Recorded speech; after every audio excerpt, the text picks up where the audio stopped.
Morning, everybody. I'll let you find your seats in the darkened auditorium here.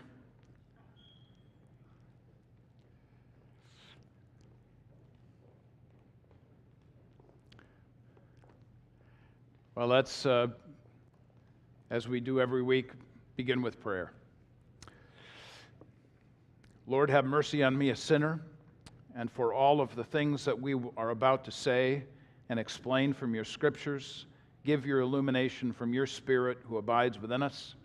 We are grateful for what you have done through your Son, Jesus, and for the providential oversight that you as the Father have given. And we give you all the praise and glory. Amen. This is the 6th episode for those of you who are counting, and for those of you who are actually here concerned about fall break. We are actually taking next week off. So there will be no adult class or classes next week, just so that you're familiar with that and ready. But we wanted to make sure that we ended on a high note. Last week, of course, we emphasized that work sucks. That's probably not a really great place to end just before fall break, so we don't want to end there. We actually want to have the antidote to that. And I would suggest the antidote comes from a Canadian songwriter-singer, and his name is Leonard Cohen. And he wrote this great anthem, and I love these words. I love his music, but this song in particular: ring the bells that you still can ring, forget your perfect offering. There is a crack in everything, that's how the light gets in.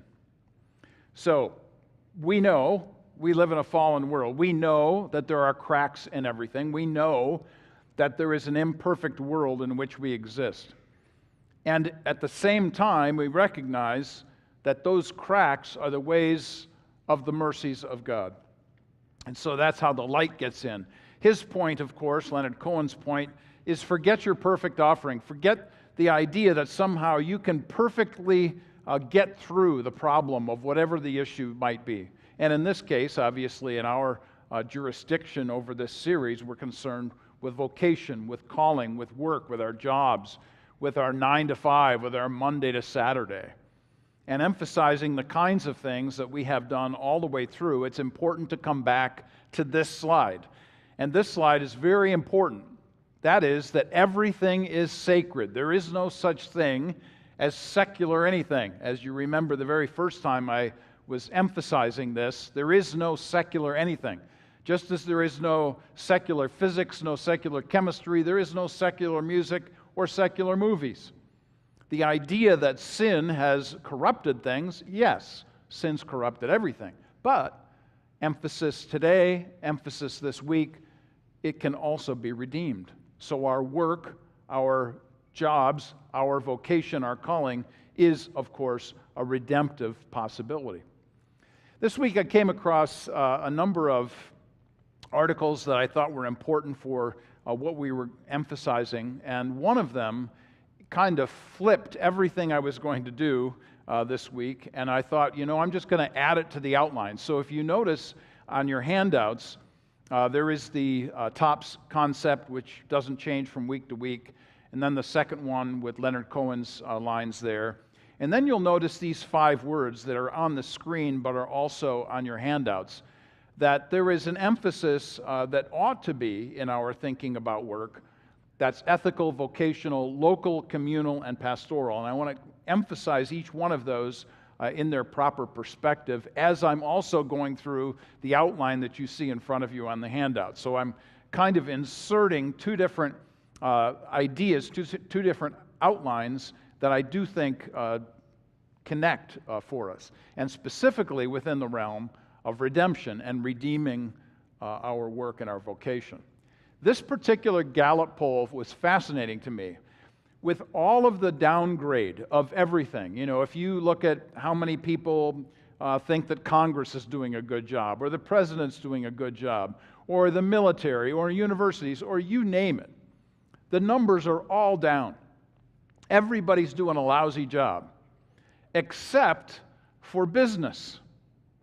I found this fascinating. So in business, actually the percentage here is that generally speaking, people have a 63% positive view of what businesses do.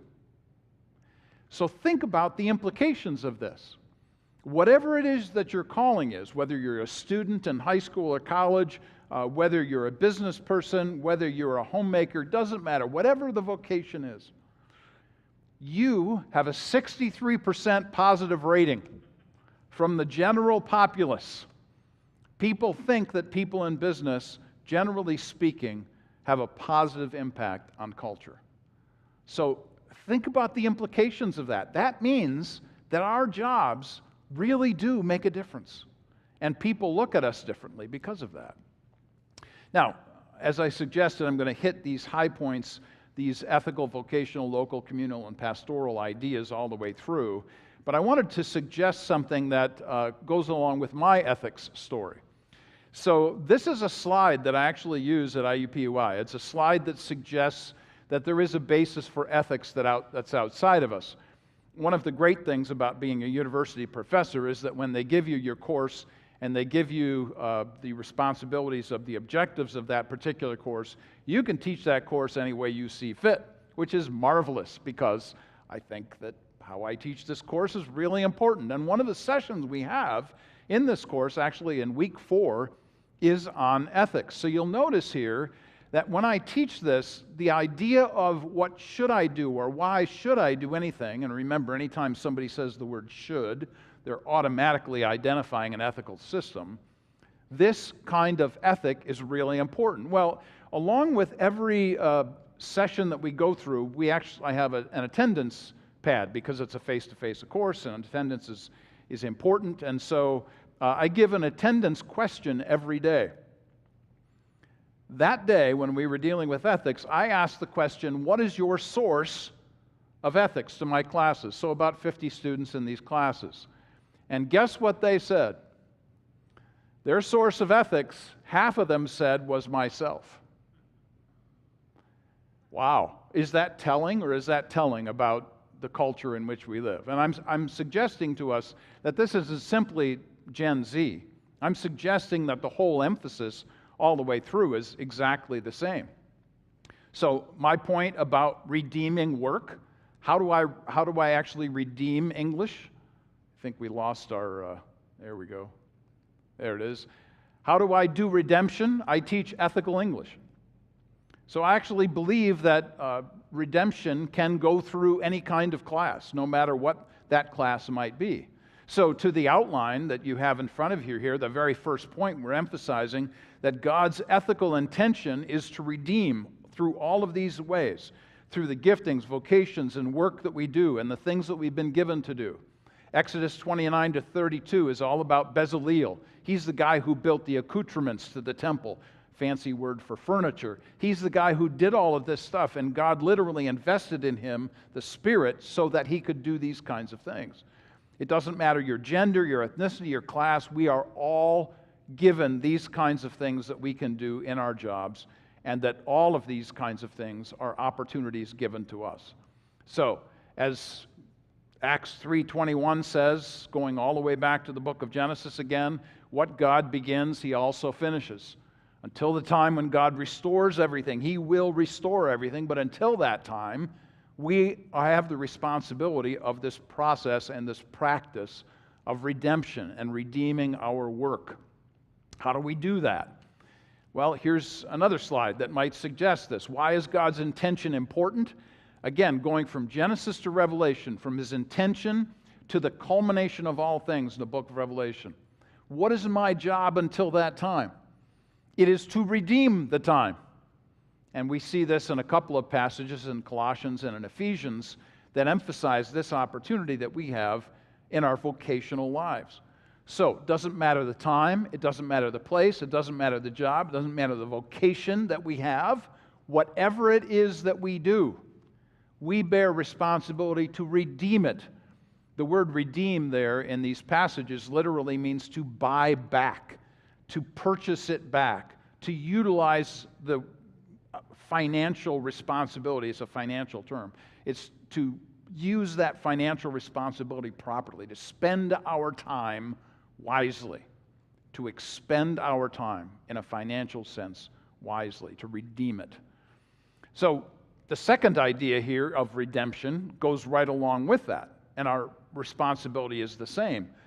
Our responsibility comes out of Genesis 1:28, where God says, you are to subdue and have dominion over the earth. Now those two words in Hebrew mean manage and conserve. So if we were to translate them straight across, those words simply mean to manage and conserve what God has given to us. And as I suggest to anybody who wants to hear me talk about these kinds of things, whether it be my colleagues at university or even students, I'll say to them, you all are about the environmental movement and conservation. You do realize, don't you, that the very base word for conservation is to conserve. And in order to conserve, you must be a conservative. That is, the person who is actually concerned about conserving is the conservative. Who is the person who best controls the things that they own? The one that has jurisdiction over them at their house, over their property, over their land. All of those kinds of things make a difference. Notice some of the other words that I've suggested here. Our responsibility is to develop this. So I chose this pathway through an environmentally protected area of life to identify a way in which we do this as human beings. We want to enjoy the thing that's there, and so we build this very small way to get through that process and that piece of land, not to disrupt it very much at all, but at the same time to develop it. We have a privilege of actually doing this, and it's our responsibility. We have an obligation to do so. Now, this also comes in the sense of stewardship, and I've shown this slide before, and you remember actually from a couple weeks ago when we talked about work as joy, that God put people into the garden to work it. It's a joyous, liberating service to God. That's what that word actually means. Well, guess what? There is redemption in stewardship. There is redemption in conservation. Our responsibility as conservative people, and I don't mean that necessarily socially or politically, what I do mean is that this is a biblical concept of conservation. We bear this responsibility to steward and to husband that which we have been given. And I always think about farmers in this way. Farmers are the ones who do this better than anybody else, because if they don't take care of their land, the very thing that produces for them will rebel against them. So being a farmer is a big deal, and it's a good example, I think, of our responsibility to manage and conserve that which we have been given. Well, there is also this cultural mandate, and I want to emphasize this. We often talk about the Great Commission in Matthew chapter 28, 19 and 20. Go into all the world and preach the gospel. That's the Great Commission. This is the Great Commandment. This is the cultural mandate from Genesis chapter 1, verses 28 and 29. What does that mean? It means that God has told human beings to take care of His world. So I think I've mentioned my lawn before. I should probably mention it to you again, since I was actually cutting it again this week. One of the things that's important is that I have pine trees around the back section of my lawn. And if I don't rake up those pine needles, they will kill the grass. My job is to manage the grass, that is, to take care of it in a way that benefits it. Now, that might seem like a really small thing. It's a big deal to me, because it's my responsibility. And I don't want the pine trees to kill the grass, even though I love the pine trees. So, my responsibility is to manage that which God has given me to manage, to conserve. And at the same time, we bear these other responsibilities of both common grace and beneficence. God gives good gifts to everybody, and He sets the standard for that goodness. And that's what God has established in the book of Genesis chapter 1, verses 28 and 29. To follow that through, it's important then to give just generally an understanding of what common grace is. It literally means this goodness coming from God, a transcendent, immanent goodness, including work that benefits everybody. The scriptural emphasis is on God's beneficence and goodness in weather, language, discovery, agriculture, and all things. This goes all the way back to our very first session, where we talked about all means all, and that's all means. In everything that has been given to us, it is for our good and for our benefit, coming from the beneficence of God, no matter what. We also talk about this in terms of locally. So we think about what we do in our time and place and in our locale, the place that God has given us to live. So in our case, we live in Fishers, Indiana. What's our responsibility in our subdivision, in the vocational jobs that we've been given to do? I don't see too many people out with chainsaws, but I do see an awful lot of people out with lawnmowers. So there seems to be some kind of connection between what we do locally with our grass and everything else in life around us. We have been given time and gifts and opportunities and a place in which to live. Our responsibility is a local responsibility. So here are some examples from Christian history in the past. This one from C.S. Lewis, and one of my favorite essays of all time. He wrote, Learning During Wartime. He wrote this during World War II. A mole may dig to the glory of God, and a rooster may crow. We are members of one body, but differentiated members, each with his own vocation. A man's upbringing, his talents, his circumstances are usually a tolerable index of his vocation. So wherever we've been placed in life, whatever gifts we've been given, whatever opportunities have been afforded us, these are all given to us by God in His providence. And just like the creation does what it does in its time and place, so do we. We shouldn't be surprised by any of this. Now, this next one might get a little dirty. I always think about Mike Rowe when I think about this slide, but here it is. This is from Garrard Manley Hopkins, who wrote, To lift up the hands in prayer gives God glory, but a man with a dung fork in his hand, a woman with a slop pail, give him glory too. He is so great that all things give him glory, if you mean that they should. So, can you work in the sewer system and give glory to God? Yes. Because what you do is very important for everybody else, for the community, for the locale in which you are in. All of this done to His praise and to His glory. So is this, and I mentioned this, I believe it was last week. One of my students emailed me and told me that his job, this was back in 2003 in the Marine Corps, was as a tank killer. And this is what he said: I do my job to the glory of God. And this is what Martin Luther said: It is not that I slay, but God and my prince, for my hand and my body are now their servants. Humble and reserved before God, soldiers should smite the enemy with a confident and untroubled spirit. Because just like anybody else, the military actually has a job. And they have been given time and place and circumstance and opportunity, just like we have. Which makes me think about what happened not this Saturday, but last Saturday. One that has shaken the world, as well it should, and one that I think I at least need to speak to briefly, and that is Israel's darkest day. This is actually a slide that was done based on a piece that I read in Law and Liberty, which is actually from the foundation here in Indianapolis. And what was really interesting to me about this, and this man was writing about how awful this was, and there could be no moral equivalence or equivocation of what happened to Israel when it was attacked and many slaughtered in ways that you all know about. What struck me about this was the emphasis on education. Right in the middle of this essay, he wrote these words that are on the screen: The present generation of Israelis has become soft and complacent. He went on to explain that soft and complacent simply meant they hadn't done the hard work. That is, they hadn't done the warfare to get them to the place that they were at today. They've principally had an easy life as far as this man is concerned, has specific personal knowledge of the Middle East. But at the same time, my immediate thought went to my own students, went to the generation that I am teaching, who hasn't had a very hard time in any very physical sense of things. Their hard time has come in different ways, which is really an accumulation of a problem of loneliness and anxiety and depression, which is a whole nother discussion point.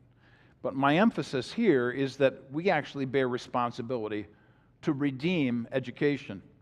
This is what I wrote in response to that particular letter. The problem of being soft ripples through the fattened securities of all Western nations, incapable of anything more than self-satisfaction and wealth they did not create and order they did not achieve. The young have no idea why they should care for the future of their country, and they will begin to care when everything is taken from them, when it will be too late to do anything about it. We are watching the slow but accelerating slide into tyranny. Those are my words. I stand by those words. It is a very important concern for me, a concern that I actually express to students from time to time. But this idea of being soft, and specifically that young people have no idea why they should care for the future of their country, when an awful lot of people all around them in university, media, you take your pick, downplay the place in which they live and the country that has given them so much. This is a real problematic issue, I think, generally speaking, which goes to the issue of what does Scripture teach? And that is that memory is the basis for history, that God expects us to learn from Him from the past. And there are all different kinds of ideas here that I won't and can't really take time to elaborate on, except that I've talked about this quite a bit in past sessions, and in fact in this last spring session about the university, we did a whole series, a 6-part series on this. One part specifically was dedicated to history. You can go back on our websites and find those sessions if you're so inclined to listen to them. The fourth idea on this handout here is that righteousness, justice, peace, hope, and order and structure are all there for our benefit. And they all come out of this Genesis 1 idea of to manage and conserve. Our theology should redeem our sociology. It doesn't work the other way around. Now let me just preach for about 30 seconds here. Hang on. It unnerves me when I hear people say, sometimes people who call themselves believers, who look first through their cultural lens to see what the culture is saying, and then try to go find Bible verses to back them up, instead of allowing Scripture to teach them and inform them of truth, to then critique their culture. That is the way it ought to be done. Ultimately, however, we see so often that sociology drives people's theology. It should not be. It should be the other way around. So this last week, I was teaching on, I can't remember what I was teaching on this last week. But one of the examples that came up with it was this idea, and this slide was not given to students, but we were discussing about how advertising and communication makes a difference. And I said, you know those big green signs that you see going down the highway, and they advertise certain places to stop and eat when you're on 465 or 69? Yeah. I said, if you see a Chick-fil-A sign, there's a Chick-fil-A at this exit. I said, what is the other phrase that appears immediately below the words Chick-fil-A? And they almost all in unison said, closed on Sunday. I smiled. I paused. I said, do you know why? Do you know where that comes from? Do you know who the people are that own Chick-fil-A? Well, here's Dan Cathy, for instance. This is his family business. And I emphasize this very idea, that his family and his religious tradition, I always couch it in the term of religious at the university, his religious tradition suggests that everybody deserves a day off. And it actually comes from the Bible.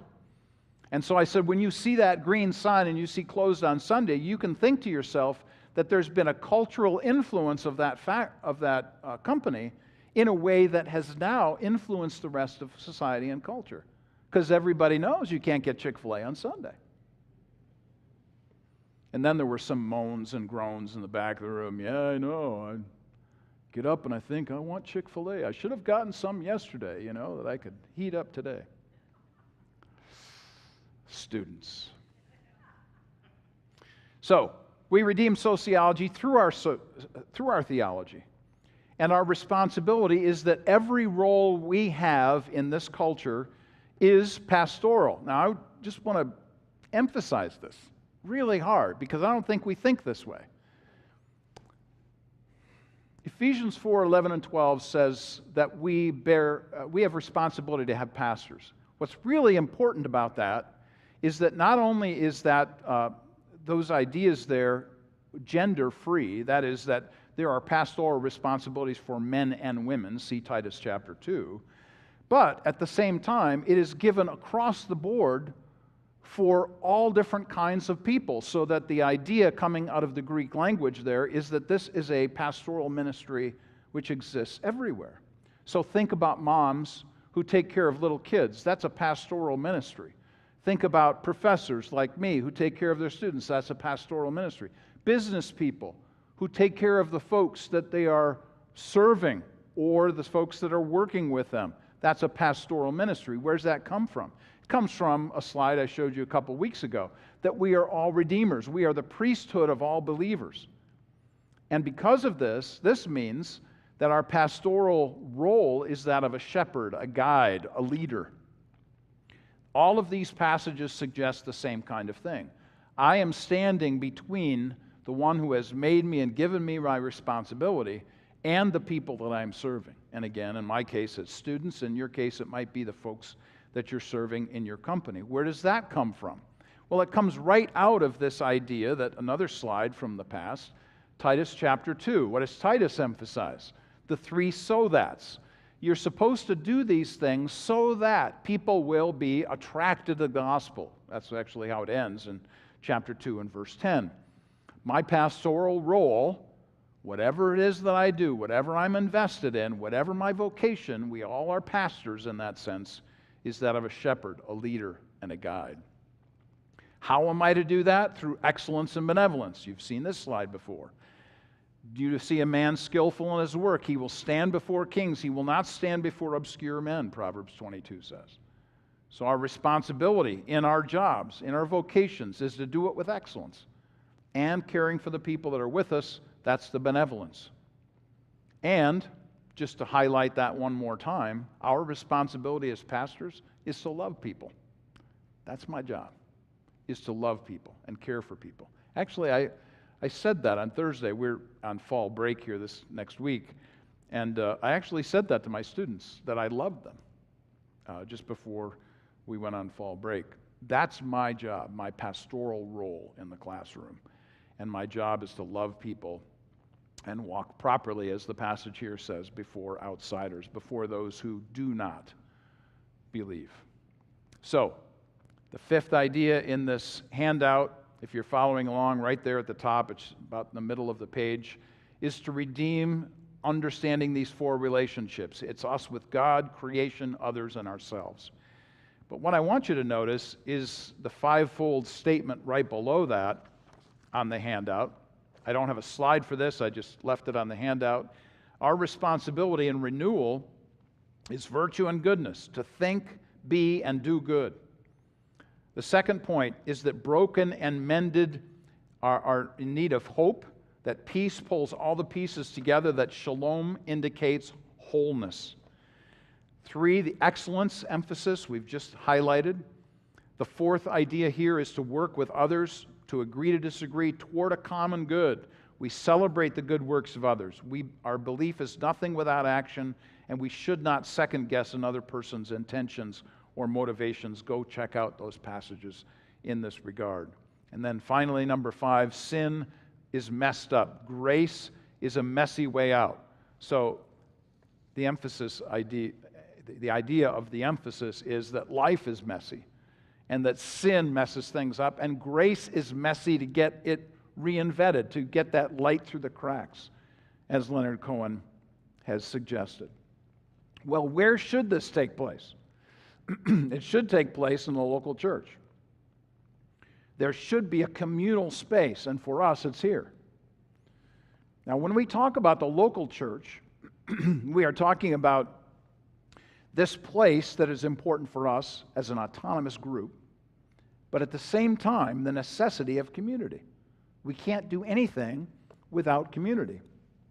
And so it's important to give some examples of this. Our sister church, for instance, down on 16th and Delaware, Redeemer Presbyterian.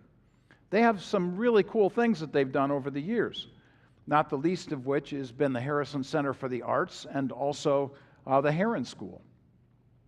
Now, I highlight these ideas simply to point out the fact that we are redeeming our communal space.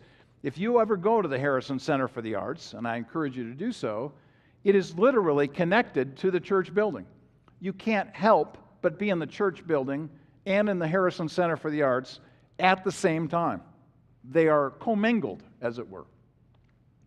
And then, of course, to see Heron High School just a block or so over come out of that church and some of the folks working within that church is really important. So what are they doing? They're redeeming their communal space, literally right around the church and the church building that they are invested in. A couple of weeks ago, I emphasized this idea that the most enjoyable human focus is seeking satisfaction and the pursuit of interest. We shouldn't be surprised at this. People everywhere are looking for meaning in life. And I think it's important to highlight those kinds of concepts. And along with that, of course, what does Scripture teach us? That very same idea. Scripture teaches, seek first the kingdom. This, of course, will give meaning to life if we seek this wisdom diligently. And we are not surprised by any of that.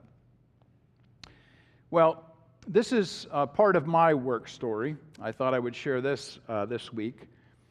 This is a slide actually from Thursday's class. So I've had 16 sessions with my students so far. The 8.2 indicates it's the 8th week in the second session. So I'm prompting them, getting them ready for a paper that is to take on an idea that they're really passionate about, at the same time identifying people or groups or sources that might disagree with them. And they have to have two sources and at least two arguments from another point of view. And I'm very clear about how that is all mapped out, and I won't go into great detail about what that all means necessarily for that particular paper. But what I would like to suggest is that this kind of thing is the kind of thing we ought to be doing. Now, if you're at all interested in such a thing, I suggest that you create your own manifesto. I've actually got a few leftover handouts up here from Thursday's class, if you're so inclined. And I've got a couple here. And on the back of this handout, so you can actually see how I structure my class on the front. And then on the back is also part of the structure, but I actually ask my students to do this. So I say to them, and this is, I'm just reading off the page, based on your core beliefs, what you stand for, I want you to write your manifesto. That is this public declaration of your belief. I want you to tell people your commitment to your point of view, and then highlight those ideas. So here are the 10 key statements. Where do you begin? By that I mean, what are your absolutes, your assumptions? Number 2, I believe in, what are my dogmas and my doctrine? I actually use those words in class. Everybody has doctrine, I tell them. Everybody's got things they believe in. Everybody. 3, I want a world of truth and justice. Okay, what's that look like for you? 4, I embrace what ideas and ideals. 5, I want to change or do fill in the blank. 6, I care deeply for what are my goals, my convictions for the future. 7, I hope one day, what are the outcomes, the consequences of my teaching or my manifesto? Number 8, I benefit from what partners and information. 9, I will answer to what is the promise or the accountability for my manifesto. And 10, I will show the world what's my character, what is my reputation. So I thought I would bring these handouts and extra sheets for you to consider what it might mean to actually build your own manifesto. Perhaps a manifesto for your vocation, a manifesto for how you will live your life in the calling that God has given to you. As always, we end with questions, things to consider. How can I view my work as a reclamation of creation? That is to go all the way back. What was God's original intention in Genesis 1 and 2? And how do I reconnect to God's intention that was given? Two, why is the word restoration so important to a Christian understanding of work? Why is it that we care about restoring things? You can think about antiques in this regard. How does a biblical view of sin establish a need for salvation in my whole life, in all of it, not just parts of it? Number three, how do I define excellence in what I do? Do I understand that excellence means in my vocation and what it takes to maintain a standard of work praised by both God and man? What creative, innovative manifesto thinking can I do that would use what is in me, around me, with me, to refashion my world, the world in which I live, for God's glory? And then number five, how should we be who we are, where we are, with what we have? That's our time, place, and opportunity for all that we have. Is it possible to let the light shine through the cracks? Yes. I think that's really an important visual and important metaphor for us to consider. What does it mean to redeem work? I think a positive way to end just ahead of fall break. Any comments or questions? I don't think we have a mic up here, but I'll do my best to hear whatever anybody has to say. Comments or questions?